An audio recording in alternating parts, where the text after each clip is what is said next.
Hi ವೀಕ್ಷಕರೇ, ನೋಡಿ, ಗೃಹಲಕ್ಷ್ಮಿ ಯೋಜನೆಯ ಪ್ರತಿ ಫಲಾನುಭವಿಗಳಿಗೆ ಈಗಾಗಲೇ ವರಮಹಾಲಕ್ಷ್ಮಿ ಹಬ್ಬದ ಪ್ರಯುಕ್ತವಾಗಿ 3 ತಿಂಗಳ 6,000 ಗೃಹಲಕ್ಷ್ಮಿ ಹಣನ ಫಲಾನುಭವಿಗಳಿಗೆ ಸರ್ಕಾರ ಜಮಾ ಮಾಡಿತ್ತು.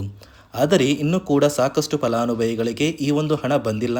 ನಿಮ್ಮ ಬ್ಯಾಂಕ್ ಖಾತೆಗೆ ಇದೀಗ ಕೊನೆಗೂ ಸರ್ಕಾರ ಈ 3 ತಿಂಗಳ 6,000 ಗೃಹಲಕ್ಷ್ಮಿ ಹಣನ ಜಮಾ ಮಾಡ್ತಾ ಇದೆ. ಮತ್ತು ರೇಷನ್ ಕಾರ್ಡ್ ಹೊಂದಿರುವ ಪ್ರತಿ ಫಲಾನುಭವಿಗಳಿಗೂ ಕೂಡ ಸರ್ಕಾರ 3 ಭರ್ಜರಿ ಗುಡ್ಡಿಸ್ನ ಕೊಟ್ಟಿದೆ. ಈ ಬಾರಿ ಗೃಹಲಕ್ಷ್ಮಿ ಹಣನ ನೀವು ಪಡಿಬೇಕು ಅಂದರೆ ಹಣಕಾಸು ಇಲಾಖೆಯಿಂದ ಹೊಸ ಬದಲಾವಣೆ ನಿಯಮಗಳನ್ನ ಪಾಲಿಸಬೇಕಾಗುತ್ತೆ. ಇದರ ಪ್ರಕಾರ ಸುಮಾರು 6ರಿಂದ 7 ಲಕ್ಷಕ್ಕಿಂತ ಅಧಿಕ ಮಹಿಳೆಯರಿಗೆ ಇನ್ನು ಮುಂದೆ ಗೃಹಲಕ್ಷ್ಮಿ ಹಣ ಕ್ಯಾನ್ಸಲ್ ಆಗ್ತಾ ಇದೆ. ಅದೇ ರೀತಿ ಸರ್ಕಾರದಿಂದ ಕರ್ನಾಟಕದ 28 ಜಿಲ್ಲೆಗಳನ್ನು ಆಯ್ಕೆ ಮಾಡಿ 3 ವಿಭಾಗ ಮಾಡಿ 3 ಹಂತಗಳಲ್ಲಿ ಈ ಗೃಹಲಕ್ಷ್ಮಿ ಯೋಜನೆಯ 6,000 ಹಣನ ಆಗಸ್ಟ್ 25 ಅಂದರೆ ಮಂಗಳವಾರದಿಂದ ನಿಮ್ಮ ಬ್ಯಾಂಕ್ ಖಾತೆಗೆ ಜಮಾ ಮಾಡ್ತಾ ಇದ್ದು, ಯಾರಿಗೆಲ್ಲ ಹಣ ಬರುತ್ತೆ, ಯಾರಿಗೆಲ್ಲ ಹಣ ಕ್ಯಾನ್ಸಲ್ ಆಗಿದೆ ಅಂತ ತಿಳಿಸ್ಕೊಡ್ತೀನಿ. ಅದಕ್ಕಿಂತ ಮೊದಲು ನೀವು ನನ್ನ ಚಾನಲ್ನ ಸಬ್ಸ್ಕ್ರೈಬ್ ಆಗಿಲ್ಲ ಅಂದರೆ ದಯವಿಟ್ಟು ಪ್ರತಿಯೊಬ್ಬರು ಚಾನಲ್ನ ಸಬ್ಸ್ಕ್ರೈಬ್ ಮಾಡಿಕೊಂಡು ಹಾಗೆ ವಿಡಿಯೋಗೆ ಒಂದು ಲೈಕ್ನ ಕೊಡಿ. ಹೌದು ವೀಕ್ಷಕರೇ, ಸರ್ಕಾರ ಈ ಬಾರಿ ವರಮಹಾಲಕ್ಷ್ಮಿ ಹಬ್ಬದ ಪ್ರಯುಕ್ತವಾಗಿ ಗೃಹಲಕ್ಷ್ಮಿ ಯೋಜನೆಯ ಪ್ರತಿ ಫಲಾನುಭವಿಗಳ ಬ್ಯಾಂಕ್ ಖಾತೆಗೆ ಒಟ್ಟಿಗೆ ಆಗಸ್ಟ್ ತಿಂಗಳ ಹಣ, ಜುಲೈ ತಿಂಗಳ ಹಣ, ಜೂನ್ ತಿಂಗಳ ಹಣ, ಕಳೆದ 3 ತಿಂಗಳಿಂದ ಬರಬೇಕಾದ 6,000 ಗೃಹಲಕ್ಷ್ಮಿ ಹಣನ ಜಮಾ ಮಾಡಿತ್ತು. ಇಲ್ಲಿಯವರೆಗೂ ಸಾಕಷ್ಟು ಫಲಾನುಭವಿಗಳು ನಮ್ಮ ಬ್ಯಾಂಕ್ ಖಾತೆಗೆ ಇನ್ನೂ ಕೂಡ ಹಣ ಜಮಾ ಆಗಿಲ್ಲ, ಯಾವಾಗ ಬರುತ್ತೆ ಅಂತ ಕಮೆಂಟ್ನ ಮಾಡಿ ಕೇಳ್ತಾ ಇದ್ರಿ. ಇದೀಗ ಕೊನೆಗೂ ಸರ್ಕಾರದಿಂದ ನಿಮ್ಮ ಬ್ಯಾಂಕ್ ಖಾತೆಗೆ ಈ 3 ತಿಂಗಳ 6,000 ಹಣನ ಜಮಾ ಮಾಡ್ತಾ ಇದೆ. ಆದರೆ 7ರಿಂದ 8 ಲಕ್ಷಕ್ಕಿಂತ ಅಧಿಕ ಫಲಾನುಭವಿಗಳಿಗೆ ಇನ್ನು ಮುಂದೆ ಹಣ ಬರೋದಿಲ್ಲ ಅಂತ ಸರ್ಕಾರ ಒಂದು ಮಾಹಿತಿ ಕೊಟ್ಟಿದೆ. ಯಾಕಂದರೆ ಗೃಹಲಕ್ಷ್ಮಿಯಲ್ಲಿ ಹೊಸ ನಿಯಮ ಮತ್ತು ಹೊಸ ಬದಲಾವಣೆಗಳು ಜಾರಿಗೆ ಬಂದಿದೆ. ಈ ನಿಯಮಗಳ ಪ್ರಕಾರ ನಿಮ್ಮ ಬ್ಯಾಂಕ್ ಖಾತೆಗೆ ಹಣ ಜಮಾ ಆಗುತ್ತೋ ಅಥವಾ ಕ್ಯಾನ್ಸಲ್ ಆಗುತ್ತೋ ಅಂತ ನಾನು ನಿಮಗೆ ತಿಳಿಸ್ಕೊಡ್ತೀನಿ. ಅದಕ್ಕಿಂತ ಮೊದಲು ಕರ್ನಾಟಕದ 28 ಜಿಲ್ಲೆಗಳನ್ನು ಸರ್ಕಾರ ಆಯ್ಕೆ ಮಾಡಿ 3 ಹಂತಗಳಲ್ಲಿ ಗೃಹಲಕ್ಷ್ಮಿ ಯೋಜನೆಯ ಈ 6,000 ಹಣನ ಆಗಸ್ಟ್ 25 ಮಂಗಳವಾರದಿಂದ ಜಮಾ ಮಾಡ್ತಾ ಇದ್ದು, ಮೊದಲ ಹಂತದಲ್ಲಿ ಯಾವ ಜಿಲ್ಲೆಗಳಿಗೆ ಹಣ ಬರ್ತಾ ಇದೆ ಅಂದರೆ ಬಾಗಲಕೋಟೆ, ಬೆಳಗಾವಿ, ವಿಜಯಪುರ, ಧಾರವಾಡ, ಗದಗ, ಹಾವೇರಿ, ಉತ್ತರ ಕನ್ನಡ, ಬಳ್ಳಾರಿ, ಬೀದರ್, ಕಲಬುರಗಿ, ಕೊಪ್ಪಳ. ಎರಡನೆಯ ಹಂತದಲ್ಲಿ ಬೆಂಗಳೂರು ನಗರ, ಬೆಂಗಳೂರು ಗ್ರಾಮಾಂತರ, ರಾಮನಗರ, ಚಿಕ್ಕಬಳ್ಳಾಪುರ, ಚಿತ್ರದುರ್ಗ, ದಾವಣಗೆರೆ, ಕೋಲಾರ, ಶಿವಮೊಗ್ಗ, ತುಮಕೂರು. ಅದೇ ರೀತಿ 3ನೆಯ ಹಂತದಲ್ಲಿ ಚಾಮರಾಜನಗರ, ಚಿಕ್ಕಮಗಳೂರು, ದಕ್ಷಿಣ ಕನ್ನಡ, ಹಾಸನ, ಕೊಡಗು, ಮಂಡ್ಯ, ಮೈಸೂರು, ಉಡುಪಿ, ಯಾದಗಿರಿ, ವಿಜಯನಗರ. ಹೀಗೆ ಸರ್ಕಾರ ಒಟ್ಟು 3 ತಿಂಗಳಿಂದ ಸಿಗಬೇಕಾದ ಗೃಹಲಕ್ಷ್ಮಿ ಯೋಜನೆಯ 6,000 ಹಣನ ಕರ್ನಾಟಕದ ಪ್ರತಿ ಫಲಾನುಭವಿಗಳಿಗೆ ಜಮಾ ಮಾಡ್ತಾ ಇದೆ. ಆದರೆ ನಿಯಮಗಳು ಬದಲಾವಣೆಗಳ ಪ್ರಕಾರ ಸಾಕಷ್ಟು ಫಲಾನುಭವಿಗಳಿಗೆ ಹಣ ಕೂಡ ಕ್ಯಾನ್ಸಲ್ ಆಗ್ತಾ ಇದೆ. ಮತ್ತು ಸರ್ಕಾರ ಈ ಗೃಹಲಕ್ಷ್ಮಿ ಹಣಕ್ಕೆ ಕೆಲವು ನಿಯಮಗಳನ್ನ ಕೂಡ ಜಾರಿಗೆ ತಂದಿದೆ. ಅದೇ ರೀತಿ ರೇಷನ್ ಕಾರ್ಡ್ ಹೊಂದಿರುವ ಪ್ರತಿಯೊಂದು ಕಾರ್ಡ್ದಾರರಿಗೂ ಕೂಡ ಸರ್ಕಾರ 3 ಮುಖ್ಯವಾದ ಭರ್ಜರಿ ಗುಡ್ಡಿಸ್ನ ಕೊಟ್ಟಿದ್ದು, ಮೊದಲ ಒಂದು ಗುಡ್ ನ್ಯೂಸ್ ಬಂದು ಸರ್ಕಾರ ಹೊಸ ರೇಷನ್ ಕಾರ್ಡ್ಗೆ ಅರ್ಜಿನ ಸ್ವೀಕಾರ ಮಾಡ್ತಾ ಇದೆ. ನೀವು ಕೂಡ ಹೊಸ ರೇಷನ್ ಕಾರ್ಡ್ನ ಪಡಿಬೇಕು ಅಂದರೆ ಆದಷ್ಟು ಬೇಗ ಅರ್ಜಿನ ಹಾಕಿ. ಅದೇ ರೀತಿ 2ನೆಯ ಒಂದು ಗುಡ್ ನ್ಯೂಸ್ ಬಂದು ನೋಡಿ ವೀಕ್ಷಕರೇ, ನಿಮ್ಮ ಒಂದು ರೇಷನ್ ಕಾರ್ಡ್ಗೆ ಸರ್ಕಾರದಿಂದ 15 ರೀತಿಯ ಆಹಾರ ಪದಾರ್ಥಗಳನ್ನ ಪ್ರತಿ ರೇಷನ್ ಕಾರ್ಡ್ಗೆ ಕೊಡುವುದಾಗಿ ಸರ್ಕಾರ ಭರ್ಜರಿ ಗುಡ್ ನ್ಯೂಸ್ನ ಕೊಟ್ಟಿದೆ. ಹೌದು ವೀಕ್ಷಕರೇ, ನಿಮ್ಮ ರೇಷನ್ ಕಾರ್ಡ್ಗೆ ಇಂದಿರಾ ಕಿಟ್ನ ಸರ್ಕಾರ ಕೊಡಬೇಕಾಗಿತ್ತು. ಆದರೆ ಇಲ್ಲಿಯವರೆಗೂ ಯಾರಿಗೂ ಕೂಡ ಇಂದಿರಾ ಕಿಟ್ ಸಿಕ್ಕಿಲ್ಲ.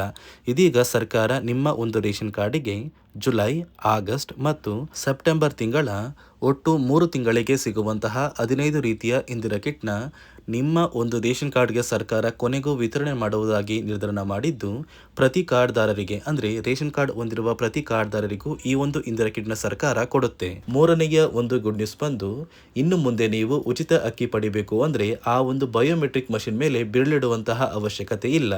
ಯಾಕಂದರೆ ಇದೀಗ ಸರ್ಕಾರ ನಿಮ್ಮ ಒಂದು ಬೆರಳು ಆ ಒಂದು ಮಷಿನಲ್ಲಿ ಎಂಟ್ರಿ ಆಗಿಲ್ಲ ಅಂದರೂ ಕೂಡ ಆ ಒಂದು ಅಧಿಕಾರಿಗಳು ಪುಸ್ತಕದಲ್ಲಿ ನಿಮ್ಮ ಒಂದು ಹೆಸರನ್ನ ಬರ್ಕೊಂಡು ನಿಮ್ಮ ಕಾರ್ಡಿಗೆ ಅಕ್ಕಿನ ಕೊಡಬೇಕು ಅಂತ ಸರ್ಕಾರ ಆದೇಶ ಕೊಟ್ಟಿದ್ದು, ಈ 3 ಗುಡ್ ನ್ಯೂಸ್ನ ಪ್ರತಿಯೊಂದು ಫಲಾನುಭವಿಗಳಿಗೆ ಸರ್ಕಾರ ಕೊಡ್ತಾ ಇದೆ. ಇದರ ಜೊತೆಗೆ ನಿಮ್ಮ ಬ್ಯಾಂಕ್ ಖಾತೆಗೆ ಗೃಹಲಕ್ಷ್ಮಿ ಯೋಜನೆಯ ಹಣ ಇನ್ನು ಮುಂದೆ ಬರಬೇಕು ಅಂದರೆ 5 ರೀತಿಯ ಹೊಸ ನಿಯಮಗಳನ್ನ ನೀವು ಪಾಲಿಸಬೇಕು ಅಂತ ಸರ್ಕಾರ ಆದೇಶ ಕೊಟ್ಟಿದೆ. ಅದೇ ರೀತಿ ನೋಡಿ ಸ್ನೇಹಿತರೆ, ಈ ಬಾರಿ ಸುಮಾರು 3 ಲಕ್ಷಕ್ಕಿಂತ ಅಧಿಕ ಫಲಾನುಭವಿಗಳ ಬ್ಯಾಂಕ್ ಖಾತೆಗೆ ಸರ್ಕಾರ ಗೃಹಲಕ್ಷ್ಮಿ ಯೋಜನೆಯ ಹಣನ ಜಮಾ ಮಾಡ್ತಾ ಇಲ್ಲ. ಕಾರಣ ಏನು ಅಂದರೆ, ನಿಮ್ಮ ಬ್ಯಾಂಕ್ ಖಾತೆಗೆ ಡೆಬಿಟ್ ಮೂಲಕ ಹಣ ಜಮಾ ಮಾಡುವಂತಹ ಸಂದರ್ಭದಲ್ಲಿ ಸರ್ಕಾರ ಸಾಕಷ್ಟು ಫಲಾನುಭವಿಗಳ ಒಂದು ಬ್ಯಾಂಕ್ ಖಾತೆಗೆ ಹಣ ಜಮಾ ಮಾಡೋದನ್ನು ಕ್ಯಾನ್ಸಲ್ ಮಾಡಿದೆ. ಯಾಕಂದರೆ ಇತ್ತೀಚೆಗೆ ಹಣಕಾಸು ಇಲಾಖೆ ಜಾರಿಗೆ ತಂದಿರುವ 5 ನಿಯಮಗಳ ಆಧಾರದ ಮೇಲೆ ಪ್ರತಿಯೊಂದು ಫಲಾನುಭವಿಗಳಿಗೆ ಸರ್ಕಾರ ಈ ಒಂದು ಹಣನ ಜಮಾ ಮಾಡ್ತಾ ಇದ್ದು, ಯಾರೆಲ್ಲ ಫಲಾನುಭವಿಗಳು ಈ ನಿಯಮಗಳನ್ನ ಪಾಲಿಸಿಲ್ಲ ನಿಮ್ಮ ಬ್ಯಾಂಕ್ ಖಾತೆಗೂ ಕೂಡ ಹಣ ಜಮಾ ಆಗೋದಿಲ್ಲ. ಹಾಗಾದರೆ ಬನ್ನಿ ಸ್ನೇಹಿತರೆ, ಸರ್ಕಾರ ಜಾರಿಗೆ ತಂದಿರುವ ಆ 5 ಹೊಸ ನಿಯಮಗಳು ಏನು ಅಂತ ನಾನು ನಿಮಗೆ ತಿಳಿಸ್ಕೊಡ್ತಾ ಇದ್ದೀನಿ.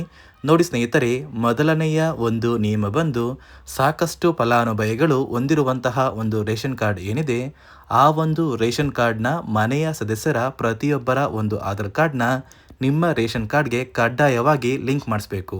ಅಂದರೆ ಈ ಒಂದು ಲಿಂಕ್ ಮಾಡಿಸುವಂತಹ ಒಂದು ಪ್ರೊಸೀಜರ್ಗೆ ಸರ್ಕಾರ KYC ಅಂತ ಕರೀತಾರೆ. ನಿಮ್ಮ ರೇಷನ್ ಕಾರ್ಡ್ಗೆ ಇನ್ನೂ ಸಹ KYC ಆಗಿಲ್ಲ ಅಂದರೆ ನಿಮ್ಮ ಬ್ಯಾಂಕ್ ಖಾತೆಗೆ ಸರ್ಕಾರ ಮುಂದಿನ ದಿನಗಳಲ್ಲಿ ಗೃಹಲಕ್ಷ್ಮಿ ಯೋಜನೆಯ ಹಣನ ಕ್ಯಾನ್ಸಲ್ ಮಾಡುತ್ತೆ. ಅದೇ ರೀತಿ ಎರಡನೆಯ ಒಂದು ನಿಯಮ ಬಂದು ಸಾಕಷ್ಟು ಫಲಾನುಭವಿಗಳು ಕಳೆದ 3 ತಿಂಗಳಿಂದ ಸರ್ಕಾರದಿಂದ ಬರ್ತಾ ಇರುವಂತಹ ಒಂದು ರೇಷನ್ ಏನಿದೆ, ಅಂದರೆ ಉಚಿತ ಅಕ್ಕಿ ಏನಿದೆ, ಈ ಒಂದು ರೇಷನ್ನ ಪಡ್ಕೋತಾ ಇಲ್ಲ.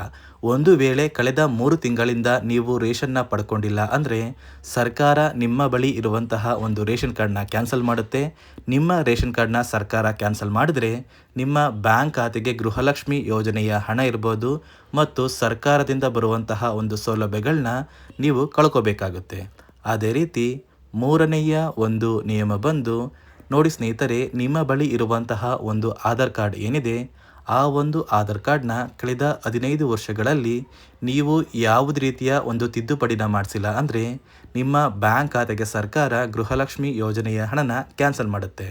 ಯಾಕಂದರೆ ಸರ್ಕಾರದಿಂದ ಬಂದಿರುವಂತಹ ಒಂದು ಆದೇಶದ ಪ್ರಕಾರ ಪ್ರತಿಯೊಂದು ಫಲಾನುಭವಿಗಳು ಕಳೆದ 15 ವರ್ಷಗಳಲ್ಲಿ ಯಾವುದೇ ರೀತಿಯ ಒಂದು ತಿದ್ದುಪಡಿನ ನಿಮ್ಮ ಆಧಾರ್ ಕಾರ್ಡ್ಗೆ ನೀವು ಮಾಡಿಸಿಲ್ಲ ಅಂದರೆ ಕಡ್ಡಾಯವಾಗಿ ಆದಷ್ಟು ಬೇಗ ನಿಮ್ಮ ಆಧಾರ್ ಕಾರ್ಡ್ಗೆ ತಿದ್ದುಪಡಿನ ಮಾಡಿಸಿ. ಅದೇ ರೀತಿ ನಾಲ್ಕನೆಯ ಒಂದು ನಿಯಮ ಬಂದು ನಿಮ್ಮ ಕುಟುಂಬದ ಒಂದು ವಾರ್ಷಿಕ ಆದಾಯ 7 ಲಕ್ಷಕ್ಕಿಂತ ಕಡಿಮೆ ಇರಬೇಕು. ಒಂದು ವೇಳೆ ನಿಮ್ಮ ಕುಟುಂಬದ ವಾರ್ಷಿಕ ಆದಾಯ 7 ಲಕ್ಷಕ್ಕಿಂತ ಜಾಸ್ತಿ ಇದ್ದರೆ ನಿಮ್ಮ ಬ್ಯಾಂಕ್ ಖಾತೆಗೆ ಸರ್ಕಾರ ಗೃಹಲಕ್ಷ್ಮಿ ಯೋಜನೆಯ ಹಣನ ಕ್ಯಾನ್ಸಲ್ ಮಾಡುತ್ತೆ. ಅದೇ ರೀತಿ 5ನೆಯ ಒಂದು ನಿಯಮ ಬಂದು ನಿಮ್ಮ ಕುಟುಂಬದ ಸದಸ್ಯರು ಅಥವಾ ಗೃಹಲಕ್ಷ್ಮಿ ಯೋಜನೆಯ ಫಲಾನುಭವಿಗಳು ಯಾರು ಕೂಡ ಸರ್ಕಾರಿ ನೌಕರರಾಗಿ ಕಾರ್ಯನಿರ್ವಹಿಸ್ತಾ ಇರಬಾರ್ದು. ಒಂದು ವೇಳೆ ನಿಮ್ಮ ಕುಟುಂಬದಲ್ಲಿ ಯಾರೇ ಆಗಿದ್ರೂ ಸರ್ಕಾರಿ ನೌಕರರಾಗಿ ಕಾರ್ಯನಿರ್ವಹಿಸ್ತಾ ಇದ್ದರೆ ನಿಮ್ಮ ಬ್ಯಾಂಕ್ ಖಾತೆಗೆ ಗೃಹಲಕ್ಷ್ಮಿ ಯೋಜನೆಯ ಹಣ ಕ್ಯಾನ್ಸಲ್ ಆಗುತ್ತೆ. ಈ 5 ನಿಯಮಗಳ ಆಧಾರದ ಮೇಲೆ ಪ್ರತಿಯೊಂದು ಫಲಾನುಭವಿಗಳಿಗೆ ಸರ್ಕಾರ ಹಣ ಜಮಾ ಮಾಡ್ತಾ ಇದೆ. ಒಂದು ವೇಳೆ ನೀವು ಈ 5 ನಿಯಮಗಳನ್ನ ಪಾಲಿಸಿಲ್ಲ ಅಂದರೆ ನೀವು ಕೂಡ ಗೃಹಲಕ್ಷ್ಮಿ ಯೋಜನೆಯ ಹಣದಿಂದ ವಂಚಿತರಾಗಬೇಕಾಗುತ್ತೆ. ನೋಡಿ ವೀಕ್ಷಕರೇ, ಸರ್ಕಾರದಿಂದ ಒಟ್ಟಿಗೆ 3 ತಿಂಗಳ 6,000 ಹಣನ ಪ್ರತಿ ಫಲಾನುಭವಿಗಳ ಬ್ಯಾಂಕ್ ಖಾತೆಗೆ ನಾವು ಈ ಬಾರಿ ಹಬ್ಬದ ಪ್ರಯುಕ್ತ ಜಮಾ ಮಾಡಿದ್ದೀವಿ. ನಿಮ್ಮ ಬ್ಯಾಂಕ್ ಖಾತೆಗೂ ಕೂಡ ನಾಳೆ ಮಂಗಳವಾರ ಆಗಸ್ಟ್ 25 ಕರ್ನಾಟಕದ ಒಟ್ಟು 28 ಜಿಲ್ಲೆಗಳಿಗೆ ಹಣ ಬರ್ತಾ ಇದೆ ಮತ್ತು ರೇಷನ್ ಕಾರ್ಡ್ ಹೊಂದಿರುವ ಪ್ರತಿ ಫಲಾನುಭವಿಗಳಿಗೂ ಕೂಡ ಸರ್ಕಾರ ಭರ್ಜರಿ ಗುಡ್ಡಿಸ್ನ ಕೊಟ್ಟಿದ್ದು ಎಲ್ಲ ರೀತಿಯ ಸೌಲಭ್ಯ ನಿಮ್ಮ ಒಂದು ಕಾರ್ಡಿಗೆ ಸಿಗುತ್ತೆ ಅಂತ ಹೇಳ್ತಾ, ಇದಿಷ್ಟು ಸರ್ಕಾರದಿಂದ ಬಂದಿರುವ ಮಾಹಿತಿಯಾಗಿದ್ದು, ನಾನು ಕೊಟ್ಟಿರುವ ಮಾಹಿತಿ ನಿಮಗೆ ಇಷ್ಟ ಆಗಿದ್ದಲ್ಲಿ ನನ್ನ ಚಾನಲ್ನ ಸಬ್ಸ್ಕ್ರೈಬ್ ಮಾಡಿಕೊಂಡು ಹಾಗೆ ವಿಡಿಯೋಗೆ ಒಂದು ಲೈಕ್ನ ಕೊಡಿ.